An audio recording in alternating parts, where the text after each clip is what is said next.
આજરોજ બપોરે સંખેડા તાલુકાના હાંડોદ મુકામે જગદંબા જીનની અંદર પૂછપુરા ગામના બારિયા દિનેશભાઈ તેમજ એમના પુત્ર કૌશિકભાઈ કપાસ લઈને ગયા હતા.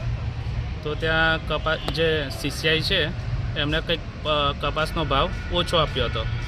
તો જે ખેડૂત છે આપણા બારિયા દિનેશભાઈ એમને કપાસનો ભાવ ઓછો મળતા એમને કપાસ રિટર્ન લેવા કીધું. તો એ બાબતે જગદંબાજીના જે માલિક છે હિતેશભાઈ શાહ એમની જોડે એ લોકોનો ઝઘડો થયો. ઝઘડાની અંદર હિતેશભાઈ શાહ અને એમના પુત્ર અને જે એ લોકોએ બાપ દીકરાને પહેલાં પિતા અને પુત્રને ઢોર માર્યો. ત્યારબાદ તેનાથી પણ એમને સંતોષ ના થતાં ત્યાંના જે મજૂર વર્ગ છે એ 5-6 જણા મળીને એમને લોખંડના થાંભલા પર બાંધીને ઢોર માર્યો. એટલો બધો ગેબીમાર માર્યો છે કે અત્યારે હાલમાં દવાખાનામાં એડમિટ કરવા પડ્યા છે. આ બનાવ બન્યો ત્યારે જીનના માલિક જે છે હિતેશભાઈ એમને જાતે પોલીસ સ્ટેશનમાં જાણ કરી અને જાણ કરીને આ બનાવ વિશે જણાવ્યું હતું. પણ જે ઢોર માર્યા પછીને જે દિનેશભાઈ અને એમના પુત્રને એમની જે આપઘાત એટલો બધો લાગ્યો કે અમને આ જાહેરની અંદર ત્યાં લગભગ 500-600 ખેડૂતો હતા. તે બધા જાહેરની અંદર માન્યો ને તેમને આપઘાત લાગી ગયો કે મારી ઇજ્જત શું રહી એમ. એટલે એના લીધે આપઘાત એ લોકોએ દવા પીને આત્મહત્યા કરવાનો પ્રયાસ કર્યો. પરંતુ ત્યાં બીજા જે ખેડૂત હતા એમને છોડવી લીધા અને ત્યારબાદ પોલીસે ત્યાં સંખેડા મુકામે દવાખાને દાખલ કર્યા હતા. પણ ત્યાં ડૉક્ટરની ટ્રીટમેન્ટ ચાલી, પણ અમને એવું લાગ્યું કે એમને દવા વધારે પીધેલી છે. એટલે ડૉક્ટરને જણાવ્યું, ડૉક્ટરે કીધું કે રિફર કરવા જેવા છે. તો અત્યારે અમે અહીંયા આગળ પ્રમુખ સ્વામીમાં લઈને આવ્યા છે. તો ખરેખર અત્યારે બંને બાપ દીકરા છે, બોલવાની પરિસ્થિતિ સારી છે નહીં. બંને પિતા અને પુત્રને બંને જણને આઈસીયુમાં દાખલ કરેલા છે. અમે પૂછપુરાના છે, કપાસ લઈને અહીં વાંધોટ આવ્યા હતા.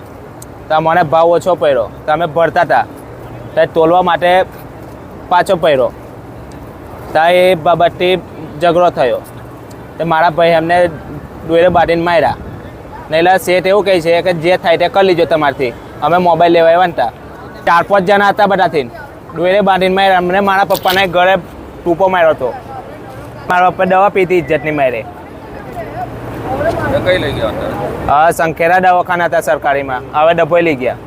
ખેડૂતને મારવામાં નહીં આવ્યો ભાઈ, હું તો મને મારવામાં આવ્યો છે ખેડૂત તરફ.